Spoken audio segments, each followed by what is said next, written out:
Peter Bell. A Tale, Part First, by William Wordsworth. Part First. All by the moonlight riverside groaned the poor beast, alas! In vain. The staff was raised to loftier height, and the blows fell with heavier weight as Peter struck and struck again. Hold! Cried the Squire, against the rules of common sense you're surely sinning. This leap is for us all too bold. Who Peter was, let that be told, and start from the beginning.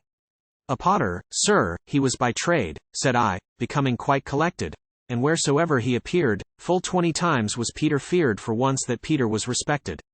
He, 32 years or more, had been a wild and woodland rover, had heard the Atlantic surges roar on farthest Cornwall's rocky shore, and trod the cliffs of Dover, and he had seen Caernarvon's towers, and well he knew the spire of Sarum, and he had been where Lincoln bell flings o'er the fen that ponderous knell of far-renowned alarum. At Doncaster, at York, and Leeds, and merry Carlisle had he been, and all along the lowlands fair, all through the bonny shire of Ayr and far as Aberdeen, and he had been at Inverness, and Peter, by the mountain rills, had danced his round with Highland lasses, and he had lain beside his asses on lofty Cheviot hills, and he had trudged through Yorkshire dales, among the rocks and winding scars, where deep and low the hamlets lie beneath their little patch of sky and little lot of stars, and all along the indented coast, bespattered with the salt sea foam, where'er a knot of houses lay on headland, or in hollow bay, sure never man like him did roam.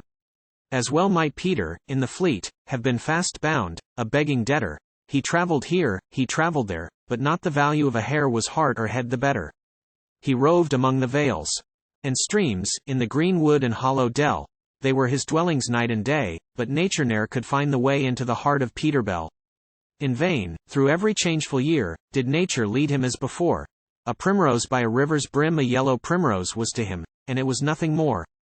Small change it made on Peter's heart to see his gentle paniard train with more than vernal pleasure feeding, where'er the tender grass was leading its earliest green along the lane.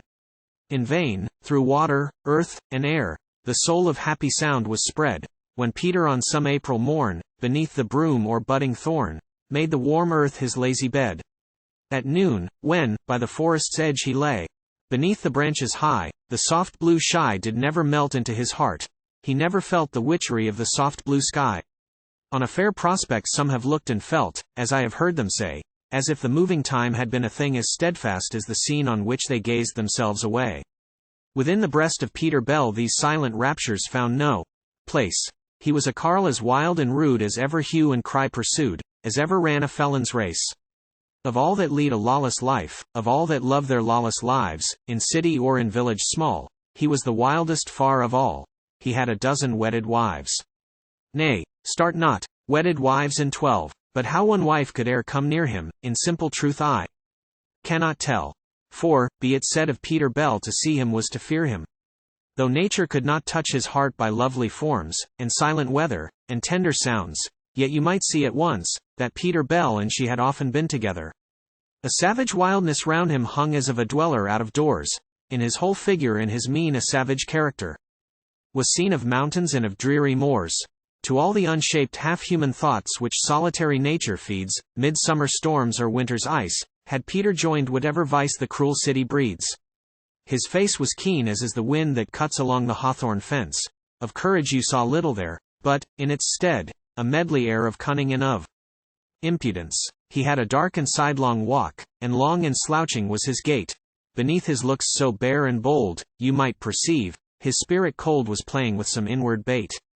His forehead wrinkled was and furred, a work, one half of which was done by thinking of his whens, and hows, and half, by knitting of his brows beneath the glaring sun.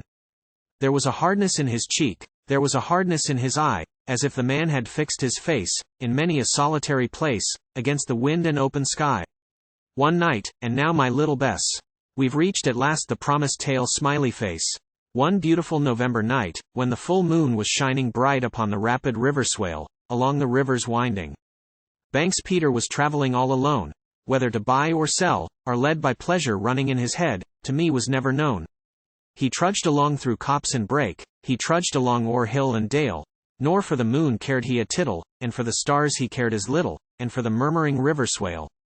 But, chancing to espy a path that promised to cut short the way as many a wiser man hath done, he left a trusty guide for one that might his steps betray. To a thick wood he soon is brought, where cheerily his course he weaves, and whistling loud may yet be heard, though often buried, like a bird darkling, among the boughs and leaves. But quickly Peter's mood is changed, and on he drives with cheeks that burn in downright fury and in wrath. There's little sign the treacherous path will to the road return. The path grows dim, and dimmer still. Now up, now down, the rover wends, with all the sail that he can carry, till brought to a deserted quarry, and there the pathway ends. He paused, for shadows of strange shape, massy and black, before him lay, but through the dark, and through the cold, and through the yawning fissures old, did Peter boldly press his way right through the quarry, and behold a scene of soft and lovely hue, where blue and grey, and tender green, together make as sweet a scene as ever human eye did view. Beneath the clear blue sky he saw a little field of meadow ground, but field or meadow name it not. Call it of earth a small green plot, with rocks encompassed round. The swale flowed under the grey rocks, but he flowed quiet and unseen. You need a strong and stormy gale to bring the noises of the swale to that green spot, so calm and green. And is there no one dwelling here, no hermit with his beads and glass? And does no little cottage look upon this soft and fertile nook? Does no one live near this green grass? Across the deep and quiet spot is Peter driving through the grass, and now has reached the skirting trees, when, turning round his head, he sees a solitary ass. A prize, cries Peter, but he first must spy about him far and near. There's not a single house in sight, no woodman's hut, no cottage. Light Peter, you need not fear. There's nothing to be seen but woods, and rocks that spread a hoary gleam, and this one beast, that from the bed of the green meadow hangs his head over the silent stream. His head is with a halter bound. The halter seizing, Peter leapt upon the creature's back, and plied with ready heels his shaggy side, but still the ass his station kept. Then Peter gave a sudden jerk, a jerk that from a dungeon floor would have pulled up an iron ring, but still the heavy-headed thing stood just as he had stood before. Quoth Peter, leaping from his seat, there is some plot against me laid. Once more the little meadow ground and all the hoary cliffs around he cautiously surveyed. All is silent rocks and woods, all still and silent far and near. Only the ass, with motion dull, upon the pivot of his skull turns round his long left ear. Thought Peter, what can mean all this? Some ugly witchcraft must be here. Once more the ass, with motion dull, upon the pivot of his skull turned round his long left ear. Suspicion ripened into dread, yet with deliberate action slow, his staff high raising, in the pride of skill, upon the sounding hide, he dealt a sturdy blow. The poor ass staggered with the shock, and then, as if to take his ease, in quiet uncomplaining mood, upon the spot where he had stood, dropped gently down upon his knees, as gently on his side he fell, and by the river's brink did lie, and while he lay like one that mourned, the patient beast on Peter turned his shining hazel eye. 'Twas but one mild, reproachful look, a look more tender than severe, and straight in sorrow, not in dread, he turned the eyeball in his head towards the smooth river deep and clear. Upon the beast the sapling rings, his lank sides heaved, his limbs they stirred, he gave a groan, and then another, of that which went before the brother, and then he gave a third. All by the moonlight riverside he gave 3 miserable groans, and not till now hath Peter seen how gaunt the creature is, how lean and sharp his staring bones. With legs stretched out and stiff he lay, no word of kind commiseration fell at the sight from Peter's tongue. With hard contempt his heart was wrung, with hatred and vexation. The meagre beast lay still as death, and Peter's lips with fury quiver.